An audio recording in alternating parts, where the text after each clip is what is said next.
Matindi na naman ito. Wala na talagang kawala ito si Duterte sa ICC. Wala na. Ha? Sa aming mga abogado, pagka ganito, wala na. Tingnan nyo naman.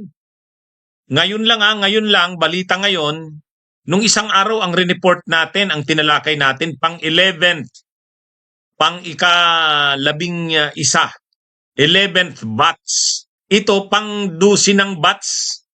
Kumbaga kapafile lang, kasasubmit lang ng prosecutor ng ICC ng pang 12, pang 12, 12th batch ng ebidensya.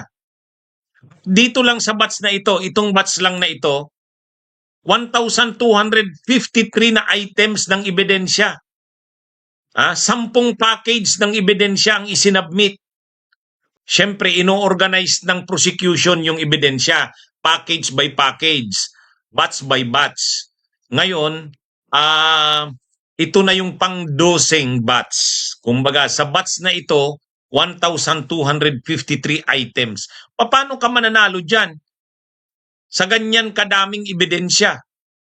Kaya si Kaufman, alam ni Kaufman yan na mahirap pag dumating sa trial. Kaya ayaw na ni Kaufman na dumating sa trial. Ang baraha na ginagamit ni Kaufman, madismiss yung kaso laban kay Duterte sa issue ng jurisdiction. Doon siya nakikipaglaban ngayon. Ang problema, lahat ng motions niya talo eh. Kaya paano siya? Pag hindi lumusot yung kanyang motion na madismiss dahil sa issue ng jurisdiction, pupunta na sa confirmation of charges hearing sa September 23, 2025. Yung confirmation of charges hearing sa September 23, 2025, aalamin ng ICC Pretrial Chamber kung may sapat bang ebidensya. Kasi kung may sapat na ebidensya, may probable cause, magpo-proceed na sa trial proper.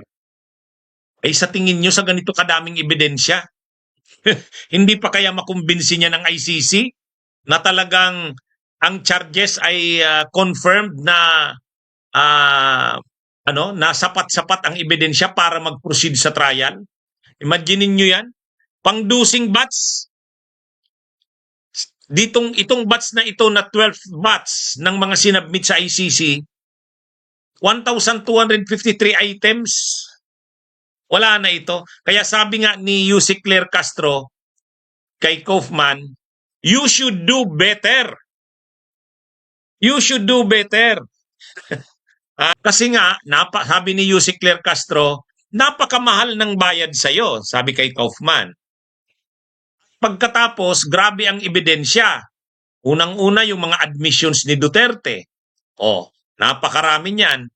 Yun na muna ang sabi ni Yusek Claire Castro, advice ko kay Attorney Kaufman, paghandaan mo na yung depensa mo kasi ang daming ebidensya, ang bibigat pa naman. Huwag ka na dun sa ibang mga bagay. Sabi ni Makabayan na Dad's Vlog, hindi na yan makakalabas, attorney. Hindi lang sa hindi makakalabas. Talagang na ito eh.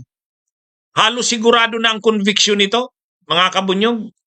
Sa totoo lang, ang hirap na nito eh. Kaya yung sinasabing walang ebidensya, alam nyo itong mga Duterte, hindi mo maintindihan. Sa issue ni Sara sa impeachment, ang sabi ni Sara Duterte, wala namang ebidensya sa kanya. Dito na naman kay Digong, ang sabi na naman ng kampo nila, wala daw ebidensya. Anong walang ebidensya? Diyan pa nga lang sa batch na yan, pang-dosing batch ng ebidensya, 1,253 items na. Di ba? So ito mga kabunyog? Mahirap na talagang maipanalo ni Kaufman ito. Mahirap. Kaya sabi nga ng mga nag-o-observe nitong kasong ito ni Duterte. Ano na yan? Una, tingnan niyo mga kabunyog. Pwede bang mag-grant ang interim release ni Duterte? Hindi. Mahirap mag-grant ang interim release. Pwede bang ma-dismiss ang kaso ni Duterte dahil sa jurisdiction? Mahirap din. So ibig sabihin, pag nag-proceed doon sa confirmation of charges sa September 23, 2025, sa tingin nyo, anong magiging desisyon? Magpuproceed kaya ang trial dahil may sapat na ebidensya? Yes! sa dami ng ebidensyang ito. Ngayon, pag nagsimula na ang trial, kaya bang talunin ni Kaufman ang mga ebidensya na yan? Mahihirapan. Mahihirapan. Sa tingin ko, ano na ito, diyan na mabubulok si Duterte sa ICC. Hindi na yan. Mahihirapan na. Ano ito napakatindi ng mga ebidensya. Preparado na ang prosecution. Si Kaufman na lang yung defense ang hindi. Si Kaufman na lang.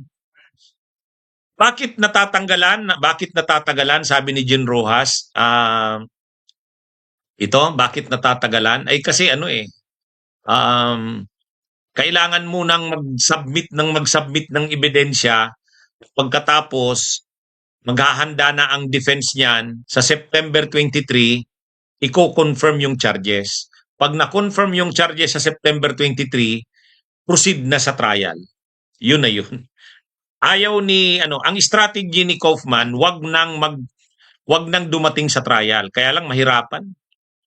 Mahirapan na yan kasi ang dami talagang ebidensya. Imagine niyo yung mga ebidensya na yan.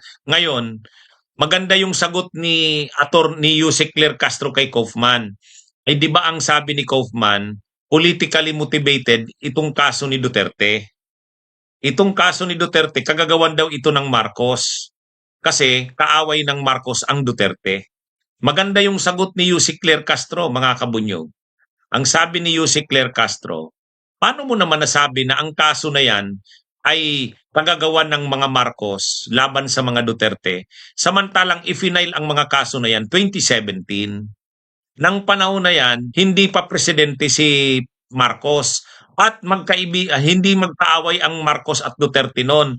So ibig sabihin, ang pagsampa ng mga kaso na yan ay hindi kagagawa ng kampo ni Marcos. Isinampa yan noong panahong presidente si Duterte ng mga biktima. Kasi yung mga biktima, yung pamilya ng mga biktima, hindi sila nakakakita ng hustisya sa Pilipinas, so tinulungan sila ng mga human rights groups, tinulungan sila ng simbahan, tinulungan sila nila Trillanes. Nag-file yung mga pamilya ng biktima ng crimes against humanity sa ICC. Kasi sa Pilipinas, wala silang nakikitang hustisya. So ngayon, ang iniisip naman ni Duterte, wala namang mangyayari dyan. Aalis na tayo sa ICC, wala na yan. Di ganun ang ginawa ni Duterte. At nung 2022 elections, natalo pa si Leni Robredo, nanalo si Duterte at si Marcos at si Duterte. So tuwang-tuwa na naman ang mga Duterte, wala yan, walang mangyayari dyan. Ang problema, nag-away ang Marcos at Duterte. So God works in mysterious ways. Kaya ang ginawa ng Marcos, nag-cooperate na lang. Pero yung sabihin na ang may kagagawa ng mga kaso na yan ay Marcos, wala. Hindi. Tama si Yusek Claire Castro. Hindi Marcos ang may kagagawa ng mga kaso na yan. I-final ang mga kaso na yan nung panahon na presidente si Duterte. Wala si Marcos dyan. Kaya tama yung argumento ni Yusek Claire Castro. Attorney Kaufman, tutukan mo na yung depensa mo. Huwag mong sabihin na politically motivated yung mga kaso na yan kasi ang nagsampa niyan, pamilya ng mga biktima. Ang tumulong dyan, human rights, simbahan. Saka sila dating Senador Sani Trillanes. Walang kinalaman dyan sila Marcos. Na-involve lang dyan ang gobyerno ni Marcos ngayon na. Wala namang masama na mag-cooperate ang gobyerno ni Marcos sa ICC kasi obligasyon naman ng Pilipinas yan.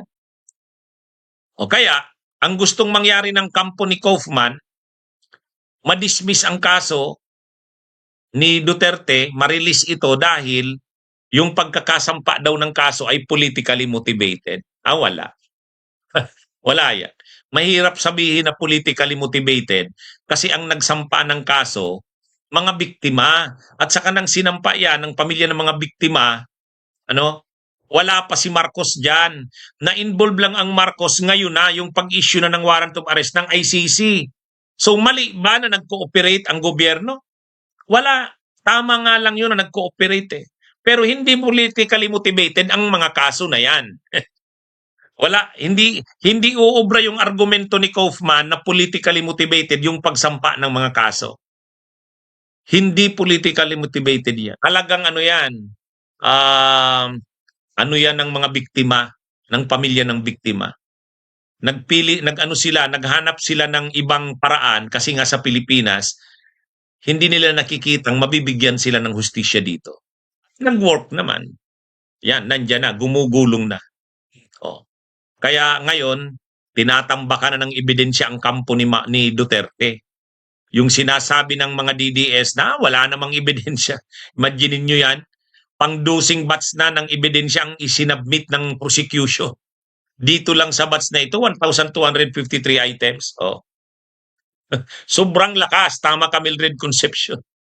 No chance na si Duterte talaga na makalaya dyan. Ano na yan? Makukonvict talaga yan. Makukonvict yan. So, dyan na yan mabubulok si Duterte sa kulungan. Yan yung ano. Kahit si Duterte, nararamdaman niya yan. Anyway, so yan mga kabunyog, mga kababayan. So ito, ano yan, hindi natin alam kung mayroon pang susunod na batch, basta ito pang dosing batch na. Tinatambakan, ang hirap. Ang mga ebidensya na yan, ipipresent yan sa kaso, sa trial. Dapat ang mga ebidensya na yan, madurog yan ng kampo ni Kaufman. Paano yan madudurog ng kampo ni Kaufman? Wala naman, hindi hindi handa si Kaufman, oh. Ang dami-daming ebidensya. Paano niya yan sisiraing mga ebidensya na yan? Yan, mga kabunyog. Okay? So, magandang araw sa inyong lahat. Mabuhay po tayo. Bunyog, bunyog, halikan na kasama ka. Bunyog, kapag buklod ay may pag-asa. Luzon, Visayas, Mindanao, isa ang pananaw. Sa bagong Pilipinas ang bunyog isisigaw.